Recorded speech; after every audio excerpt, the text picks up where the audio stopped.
Hello everybody, welcome back. I'm Anjali Chitare and you're watching my channel Colorful Chemistry. I'm a chemistry teacher. While doing the practicals in chemistry, we come across one experiment which is called as semi-micro inorganic qualitative analysis. Sometimes it is also called as qualitative analysis or inorganic qualitative analysis. What is the purpose of this experiment that we do? We find out the composition of the given inorganic substance that is whose composition is not known. So you are asked to perform various tests and find out in the end what that compound is. Now, just by looking at this compound which is given, there is an image here in front of you in which there is a watch glass and a substance in that watch glass. But by looking at that substance, we cannot identify what compound it is. So we need to perform series of a test and find out what is a cation and an anion present in that given compound. Now, because compound is nothing but made up of cation and anion. Cation is a positive ion and anion is a negative ion. What are the series of tests that we perform? We perform preliminary test both for cations as well as anions, A test. B tests are dry test for anions. Preliminary test and dry test. We take pinch of a substance, a direct dry compound. Therefore, they are also called as dry test. Like that you remember. We take a micro quantity of a substance, pinch of a substance each time. Therefore, this analysis is also prefixed with the word semi-micro qualitative analysis. So you perform the test in the test tube by taking a micro quantity of a substance and still you are able to infer what is the correct cation and an anion present. Then you go for wet test for anions and wet test for cations. So when you go for wet test, you prepare water extract of that given compound. How do you prepare a water extract? You take 10 milligrams, means about 1 spoonful of a substance, and then you dissolve that substance into one test tube of distilled water. So by doing that, when you completely dissolve it by slightly heating if required, that is what is water extract you get. So that water extract you will get because in +2 level we are giving you salts or compounds, inorganic compounds, which are water soluble, and therefore water soluble or water extract you are preparing, and they are wet test. Using that water extract, when you do variety of test, series of test, then they are all wet test for anions as well as for cations. Under wet test for anions, you will do detection of a correct anion by doing all the tests, and then you will confirm the presence of that anion by doing the confirmatory test. Like that, after that you will come for the wet test for cations. So this is D tests or wet test for cations. Detection of a correct group, detection of correct cation, and confirmatory test of a cation. At the end of the practical, when you finish writing all the analysis, you have to give a complete report of all the analysis or all the tests that you perform. So not only the tests which are giving you positive results, but all those tests which are in the order, whatever order they are written there in the lab manual, in that same order you enter it in the notebook, and then in the end you will conclude or give a result saying what is the cation present. You will write the formula of that compound. Then in the bracket you will write down name of that ion. For an ion, you will write down the formula, correct formula with the correct charge of that ion, oxidation number, and then you will write down the name of that ion into the bracket. And therefore, the given compound is so and so. Like that, you are identifying the compound. So you will write the name of the compound, and thereafter you will write the correct formula of the compound. So this is how you are going to perform the series of tests. Now, possible cations and anions which are analyzed in 11th and 12th standard, I'm just given you the list here. So what are the cations and what are the anions? I'll first read out the anions. Chloride ion, bromide ion, iodide ion. These are all halides. So I have put it in a bracket together. Then this is acetate ion, CH3COO1 minus. Then nitrate ion, NO3 1 minus. Carbon, these are all monovalent ions, the upper line which I have written.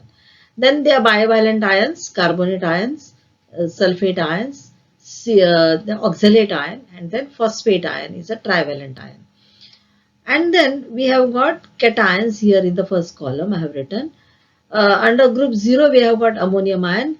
Group 1, group 2, group 3, group 4, like that till group 6 we have got this. Now these groups are not similar to the groups which are in periodic table. These groups are different groups in the sense that is how these cations react with a particular reagent and give a precipitate. So similarity in showing a test for a particular reagent, all these cations are grouped together, put together in a particular group. Okay, so those group numbers are given. Group 0 ammonium ion, group 1 is lead ion, Pb2 plus is lead ion.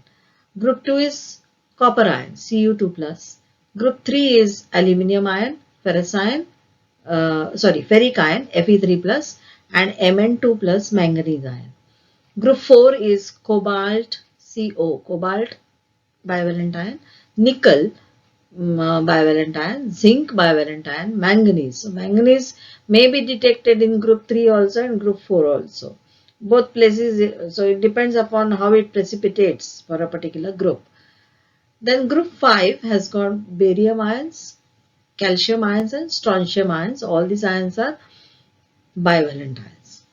Then group 6 has got magnesium ion which is bivalent and potassium monovalent ion. So these are possible cations and anions that we analyze in 11th and 12th. Now under the preliminary test, there are 4 tests. Okay, so each carries marks. For writing all the preliminary test and dry test, it's compulsory. Okay, to write all and do all the tests, preliminary test and dry test, because they are heading you towards some clue. What must be present, what might be present, this may be present. This is how you write the conclusions when you get a positive result for any particular test. So preliminary test has got 4 tests: color test, heating in a dry test tube, flame test, and test for ammonium ion. Heating in a dry test tube. You are making use of a completely dry test tube. If the test tube is not dry, you make it dry with the help of a fine cloth, cotton cloth, a small piece of a sari, cotton sari, or any cloth. You carry it with you along with the napkin that you normally carry in the laboratory and the lab coat, apron, and just with the help of a glass rod you insert that particular um, cloth into the test tube, and inside of test tube you make it dry, and the outside also should be dry. So both inside out the test tube has to be dry. Okay, when you do the preliminary test as well as the dry test. Now here, while heating in a dry test tube, the bottom of the test tube is to be heated strongly. Means the test tube, let the test tube become red hot. Now this burner flame where you are doing the heating has to be blue color flame. That blue color flame is called as oxidizing flame. At home you make use of gas stove. Your mother is using a cooking gas, and that gas stove flame, when it is burning with blue color, then your mother is happy because it is a very effective type of a heat supply that flame does, because it is an oxidizing flame. It's a complete combustion of that particular cooking gas is happening in the sufficient supply of oxygen. But if oxygen is not in sufficient quantity, then the flame burns with a yellow color, yellowish red color. Okay, and giving you a soot, a black color soot. So that is called as a sooty flame. Now sooty flame is less energetic.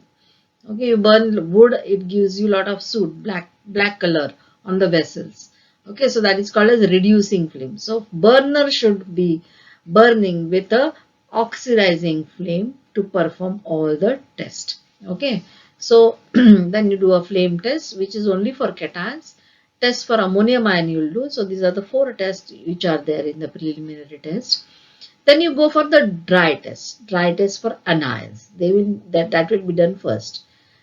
What are those? There are 4 again tests. Fifth test, action of dilute HCl. This test is for carbonate ions, CO3 2 minus. Sixth test is action of concentrated sulfuric acid. Here in this test you identify chloride, bromide, iodide, 3 halides as well as acetate ion and nitrate ion, NO3 1 minus. Test for phosphate ion, PO4 3 minus, canary yellow precipitate. That is the seventh test. And oxalate ion, C2O4 2 minus. Now, when you write this analysis, you should write it correctly. Means this ion is also present, that ion is also present, everything is present. If you write, then it is a wrong way of writing and doing the analysis. Any given compound will have one cation and one anion. So what is that possible one anion that is there? Once you get that positive test, that means it clearly indicates that other anions are absent. That is a clue you are getting, isn't it? So using that clue, you will go for doing the wet test. Okay, so dry test of anions when you do, after that you will go for wet test of anions and wet test for cations. At the wet test, as I told you, for doing the wet test, you prepare the water extract, isn't it? You dissolve the substance in distilled water and you make use of a wet test. So each time you take half ml of the water extract and perform the test by adding requisite reagent that is mentioned in that test. Okay. So when you do the heating, here you have to take care.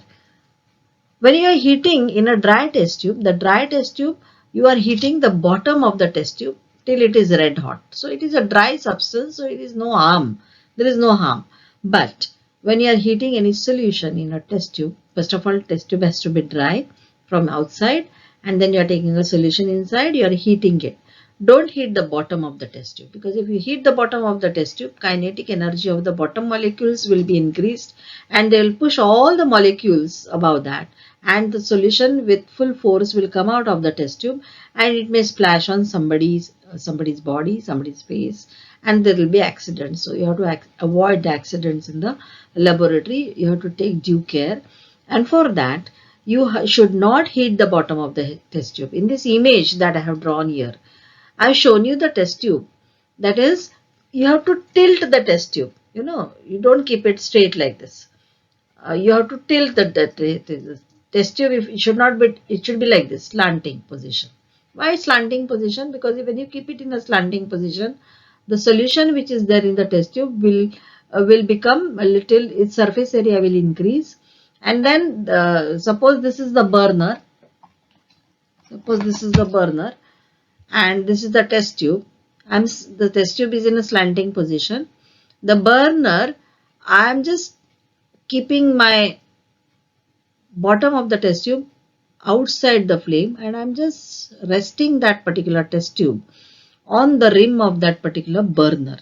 Okay, so the moment I feel the heat, I'll just remove it from the burner and I'll be careful that I'm not allowing the solution to boil inside too much, and no solution should splash out of the test tube. This is the care that you need to take.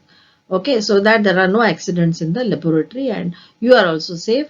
You are keeping your peer group friends in the laboratory also safe.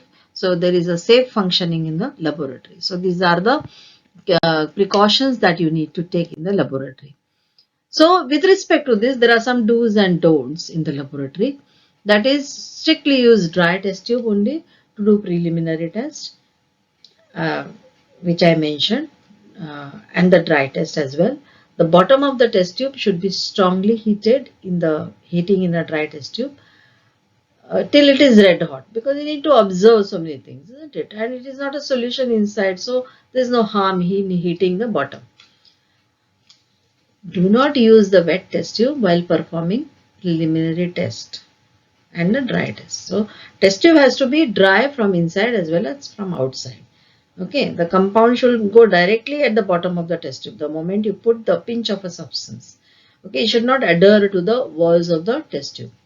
If it is adhering, that means your test tube is not dry completely. Also, while heating any solution in the test, you have to heat this when you go for wet test.